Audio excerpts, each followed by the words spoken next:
Welcome to Suman TV. నా పేరు కిషోర్. ఈరోజు మనం డిజిటల్ మార్కెటింగ్ గురించి తెలుసుకోబోతున్నాము.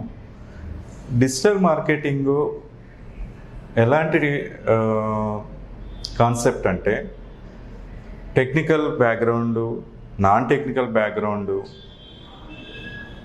ఇద్దరు నేర్చుకొని మనము మనీ సంపాదించవచ్చు. సో దీంట్లో జాబ్స్ కూడా చాలా ఉన్నాయి. ఓకే, సో అసలు డిజిటల్ మార్కెటింగ్ అంటే ఏంటి అంటే ఆన్లైన్లో ప్రోడక్ట్ని మార్కెట్ చేయడం. అంటే డిజిటల్ మార్కెటింగ్ ద్వారా మనం ఏమేమి చేయొచ్చు అంటే we can promote our product. మన ప్రోడక్ట్ని ప్రమోట్ చేయడానికి, బిజినెస్ని ప్రమోట్ చేయడానికి, ఓకే, అలాగే బ్రాండింగ్ చేయడానికి. సో జనరల్గా ఇలా మనం యూజ్ చేస్తూ ఉంటాం డిజిటల్ మార్కెటింగ్ని. సో మనం ఓల్డెన్ డేస్లో చూస్తే మార్కెటింగ్ డిఫరెంట్ టైప్స్లో చేసేవాళ్ళు. అంటే పాంప్లెట్స్ ద్వారా, పేపర్లో యాడ్స్ ఇచ్చి సో అలా చేసేవాళ్ళు. అంటే ఒక ఫిజికల్గా చేసేవాళ్ళు మార్కెటింగ్. ఇప్పుడు మాత్రం అంతా డిజిటలైజ్ అయింది. అంటే ఎవరు చూసినా అంటే ల్యాప్టాప్ కొనాలి అనుకోండి, సో ల్యాప్టాప్ షాప్ అనో ల్యాప్టాప్ స్టోర్ అనో జనరల్గా మొబైల్లో అది గూగుల్లో సెర్చ్ చేస్తుంటాం మనం జనరల్గా. సో అలా సెర్చ్ చేసినప్పుడు మనం ఫస్ట్ మన ఏ రిజల్ట్ని చూస్తాము, ఫస్ట్ పేజీలో వచ్చిన 10 రిజల్ట్స్నే మనం చూస్తాము. సో గూగుల్ సెర్చ్లో చూస్తే మనకి ఫస్ట్ పేజ్లో ఒక 10 రిజల్ట్స్ ఉంటాయి. ఆ షాప్స్ని మనము కాంటాక్ట్ అవుతూ ఉంటాం. సో అయితే మరి ఈ డిజిటల్ మార్కెటింగ్లో మనం ఏం నేర్చుకుంటాము అంటే మన షాపు లేకపోతే మన బిజినెస్ లేకపోతే మన ప్రోడక్టు ఫస్ట్ పేజ్లో ఎలా తీసుకొని రావాలి అనేది ఈ డిజిటల్ మార్కెటింగ్ కాన్సెప్ట్లో నేర్చుకుంటాము. సో దీంట్లో ఫస్ట్ కాన్సెప్ట్ మనము SEO అనే ఒక కాన్సెప్ట్ నేర్చుకుంటాము.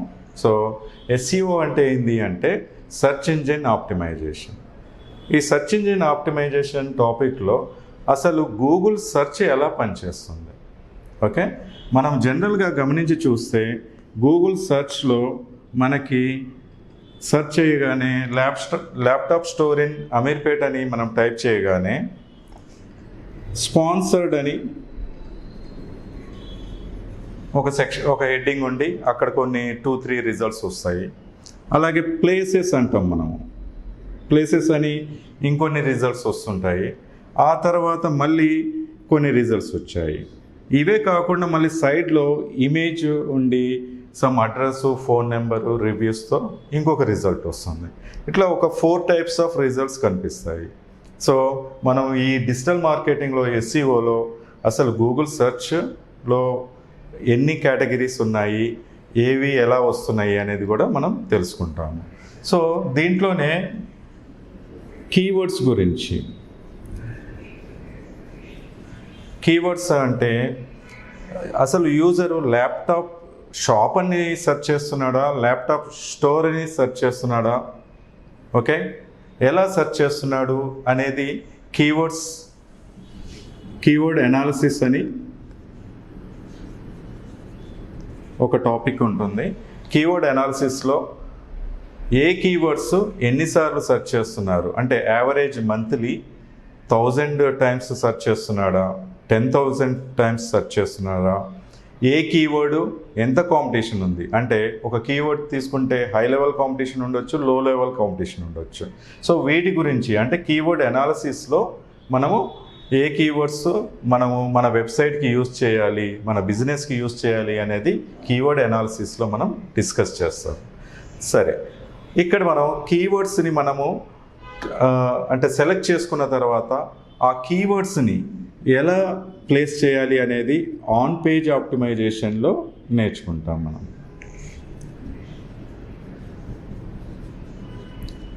ఆన్ పేజ్ ఆప్టిమైజేషన్లో వెబ్సైట్లో మనం సెలెక్ట్ చేసుకున్న కీవర్డ్ అనాలిసిస్ ద్వారా సెలెక్ట్ చేసుకున్న కీవర్డ్స్ అంటే వెబ్సైట్లో ఎక్కడెక్కడ ప్లేస్ చేయాలి, అంటే ఇమేజ్ ట్యాగ్లో ప్లేస్ చేయాలా లేకపోతే టైటిల్ ట్యాగ్లో ప్లేస్ చేయాలా అనేది ఆన్ పేజ్ ఆప్టిమైజేషన్లో మనం నేర్చుకుంటాము. అంటే ఆన్ పేజ్ ఆప్టిమైజేషన్ అంటే ఏంటంటే వెబ్సైట్లో డిజిటల్ మార్కెటింగ్ కోసము మనము ఏమేమి చేంజెస్ చేయాలి అనేది ఆన్ పేజ్ ఆప్టిమైజేషన్లో మనం నేర్చుకుంటాము. అలాగే సెకండ్ టాపిక్ వచ్చేసరికి SEM అంటాం. SEM అంటే search engine marketing. Okay, so search engine marketing అంటే ఏంటంటే మన వెబ్సైట్ని అదర్ వెబ్సైట్స్లో కూడా మనం ప్రమోట్ చేసుకోవాలి. ఎందుకు? What is the need of SEM? సరే, ఇప్పుడు మనం మన వెబ్సైట్ని ప్రమోట్ చేస్తూ ఉన్నాము, SEO డిజిటల్ మార్కెటింగ్ చేస్తూ ఉన్నాము. 3 months చేశాము, ఒక 2 months మనం స్టాప్ చేసాము, డిజిటల్ మార్కెటింగే చేయలేదు. అప్పుడు ఏమవుతుంది? మన రిజల్ట్ స్లోగా డౌన్ అయిపోతుంది.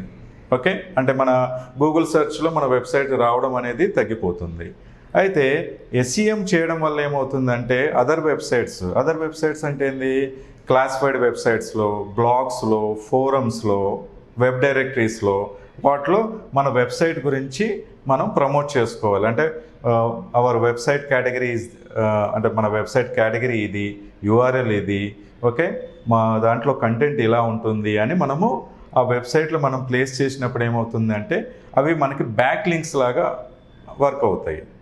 అప్పుడు ఏమవుతాయి? రెఫరల్స్ వస్తాయి అన్నమాట. అప్పుడేంది, మనము ఒక 1 or 2 months మనం SEO చేయకపోయినా, అంటే డిజిటల్ మార్కెటింగ్ చేయకపోయినా కూడా మనకి మన వెబ్సైట్ అనేది గూగుల్ సెర్చ్లో అంటే అలాగే ఉంటుందన్నమాట. అంటే కొంచెం స్లోగా డౌన్ అవ్వచ్చు, కానీ అంటే ఫాస్ట్గా డౌన్ అయ్యే ఛాన్స్ ఉండదన్నమాట.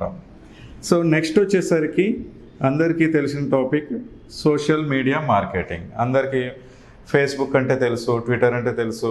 ఓకే, సో వీటిల్లో మనం ఎలా ప్రమోట్ చేయాలి అంటే మనీ ద్వారా, అంటే పెయిడ్ యాడ్స్ ఎలా ఇవ్వాలి, ఓకే, వితౌట్ పెయిడ్ ఎలా మార్కెట్ చేయాలి, వాటిలో గ్రూప్స్ అని ఉంటాయి, పేజెస్ అని ఉంటాయి, ఓకే, వాటిలో ఎలా ప్రమోట్ చేయాలి.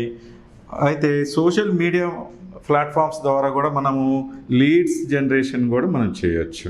ఓకే, లీడ్ జనరేషన్ అంటారు. అంటే మన ప్రోడక్ట్ గురించి కానీ మన బిజినెస్ గురించి కానీ కాల్స్ వచ్చేటట్టుగా కూడా మనం చేసుకోవచ్చు SMM ద్వారా. అలాగే ఇంకొక టాపిక్ వచ్చేసరికి గూగుల్ ప్రొడక్ట్స్. సో ఈ గూగుల్ ప్రొడక్ట్స్ కాన్సెప్ట్లో మనం ఏం నేర్చుకుంటాము అంటే గూగుల్ కూడా మనకి కొన్ని ప్రొడక్ట్స్ ప్రొవైడ్ చేస్తుంది మన బిజినెస్ని ప్రమోట్ చేసుకోవడానికి, వెబ్సైట్ని ప్రమోట్ చేసుకోవడానికి. సో వీటిల్లో మనము ఈమెయిల్ మార్కెటింగ్, జీమెయిల్ గురించి నేర్చుకుంటాము. అలాగే సెర్చ్ కన్సోల్ గురించి నేర్చుకుంటాము, అనలిటిక్స్ గురించి, యాడ్వర్డ్స్,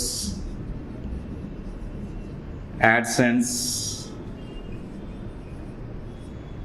సో ఇలా గూగుల్ ప్రొడక్ట్స్ ఉన్నాయి, వీటి గురించి కూడా మనం నేర్చుకుంటాము.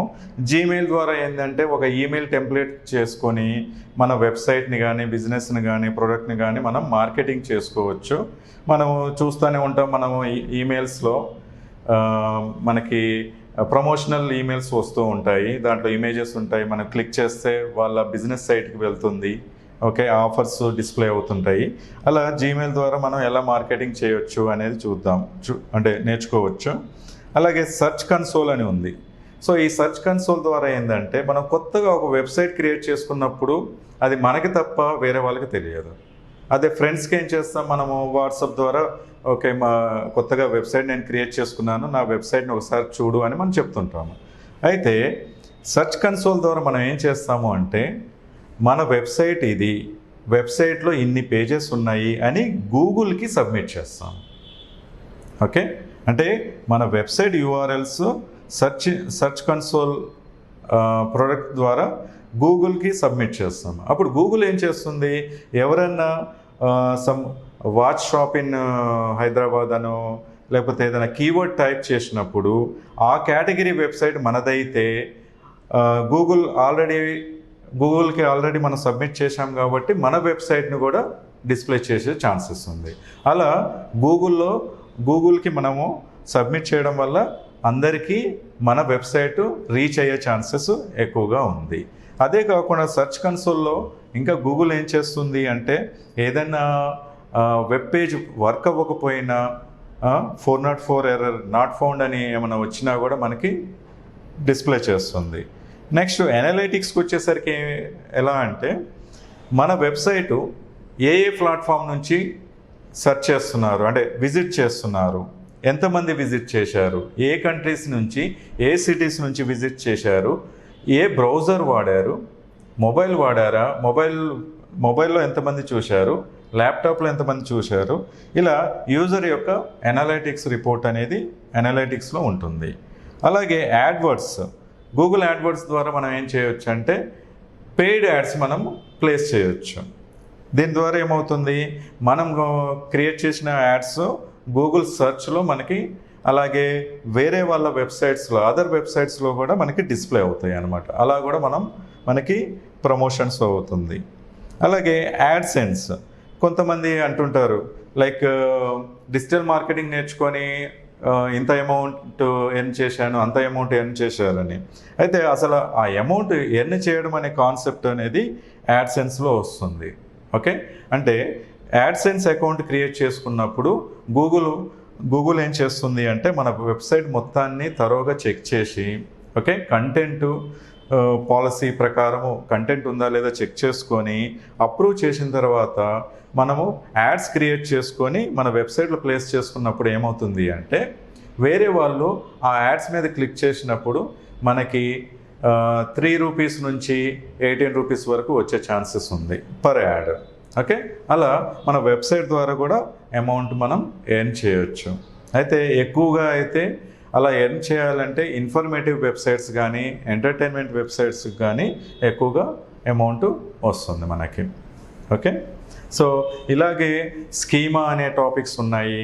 మీరు డిజిటల్ మార్కెటింగ్ నేర్చుకుంటే యూట్యూబ్ ఛానల్ క్రియేట్ చేసుకొని యూట్యూబ్ ఛానల్ని కూడా ప్రమోట్ చేయడము, దాని ద్వారా మనీ ఎర్న్ చేయడం అనేది కూడా మీరు నేర్చుకోవచ్చు. మనం చూస్తూ ఉన్నాము యూట్యూబ్లో ప్రతి కోర్సు అవైలబుల్ ఉంది, తెలుగు అన్ని లాంగ్వేజెస్లో అవైలబుల్ ఉంది.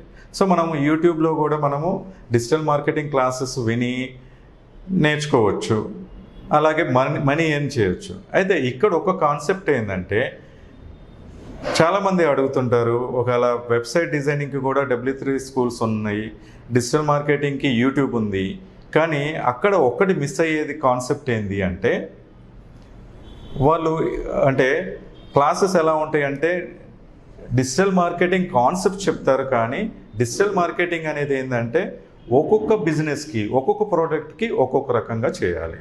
దట్ ఈజ్ ఇంపార్టెంట్ అనమాట. అంటే ఒక మూవీ వెబ్సైట్ ఉంది లైక్ gulti.com కానీ లేకపోతే మనము స్టార్స్ అన్ఫోల్డ్ కానీ ఇలాంటి వెబ్సైట్స్ ఉన్నాయి కదా. సో వాటికి ఒక రకంగా చేయాలి, న్యూస్ వెబ్సైట్స్కి ఒక రకంగా చేయాలి, ఈకామర్స్ వెబ్సైట్స్కి ఒక రకంగా చేయాలి. సో ఆ స్ట్రాటజీ అనేది మీరు నేర్చుకున్నప్పుడు యూ విల్ బి సక్సీడ్. అయితే డిజిటల్ మార్కెటింగ్కి ఏంటంటే టెక్నికల్ బ్యాక్గ్రౌండే ఉండాలి అనేది లేదు. ఈవెన్ ఇంటర్ చదివినా కూడా డిగ్రీ చదివినా కూడా చేసుకోవచ్చు. మంచి కంపెనీలో జాబ్స్ కోసము అనుకోండి మనం ఒక ప్రాపర్ బ్యాక్గ్రౌండ్ అంటే ప్రాపర్ అకాడమిక్స్ ఉండాలి, గ్రాడ్యుయేషన్ ఉంటే సరిపోతుంది.